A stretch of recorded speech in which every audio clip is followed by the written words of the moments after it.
আচ্ছা, একজন আহলে হাদিস মৌলানা বলেছে দাঁড়িয়ে পেশাব করা যায় ও বসে পেশাব করা সুন্নত, এটা ঠিক না ভুল?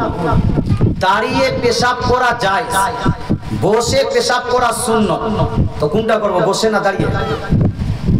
জোরে বলুন না, কোনটা পালন করব? বসে। আসলে ইসলাম মানুষের প্রতি বোঝ এমন কোন হুকুম দেয়নি যে হুকুমটা মানুষের প্রতি বোঝ। করতে পারবে না, কারো হাঁটু ব্যথা, বসতে পারছে না, কথা বুঝতে পারছেন? অসুবিধা, বিশাল অসুবিধা, বসতে পারছে না, এই ব্যক্তি কিভাবে পেশাব করবে? বা দাঁড়িয়ে না বসে? ইসলাম বলছে যদি তোমার পায়ে অসুবিধা থাকে, তোমার শারীরিক কোনো যদি অসুবিধা থাকে, কারো যদি অসুবিধা থাকে, কারো যদি সমস্যা থাকে, আল্লাহ তাআলা রাসূল সাল্লাল্লাহু আলাইহি ওয়াসাল্লাম হাদিস মোতাবেক সেই সমস্যার কারণে কোনো ব্যক্তি দাঁড়িয়ে পেশাব করতে পারে। এটাই বুখারী শরীফের মধ্যে এবং অন্যান্য হাদিসের মধ্যে এসেছে, নবীর কিছু সমস্যার কারণে নবীজি একদা দাঁড়িয়ে পেশাব করেছেন, কিন্তু সেটা ছিল সমস্যা। কথা বুঝতে পারছেন না? সাধারণভাবে নবীজি দাঁড়িয়ে পেশাব করতেন না, তাহলে সেটা কি সাধারণভাবে সেটা জায়েজ করে দেওয়া যাবে?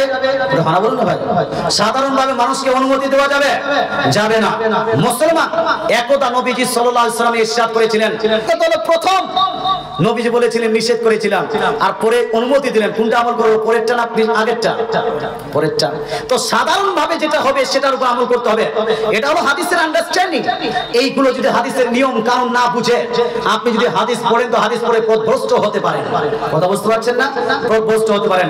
সেভাবে নবীর একটি অসুবিধার কারণে, সেখানে কুড়া ছিল, নোংরা ছিল, বা কোনো অসুবিধার কারণে নবীজি সাল্লাল্লাহু আলাইহি ওয়াসাল্লাম একদা দাঁড়িয়ে পেশাব করেছেন, কিন্তু সেই হাদিসকে কেন্দ্র করে যদি আপনি বলেন না আমাদের জন্য দাঁড়িয়ে পেশাব করা জায়েজ আছে, প্যান্ট টাইট আছে, বসা যাবে না, বা আর কোনো সমস্যা আছে, আর কোনো আমার ছেলেরা আছে, আমরা ওই কলেজে যাব, দাঁড়িয়ে পেশাব করব, এরকম ধারণা করে চলবে না। পেশাব আমাদের, পেশাব পায়খানা আমাদের বসে করতে হবে না দাঁড়িয়ে? বসে করতে হবে, এটাই সঠিক।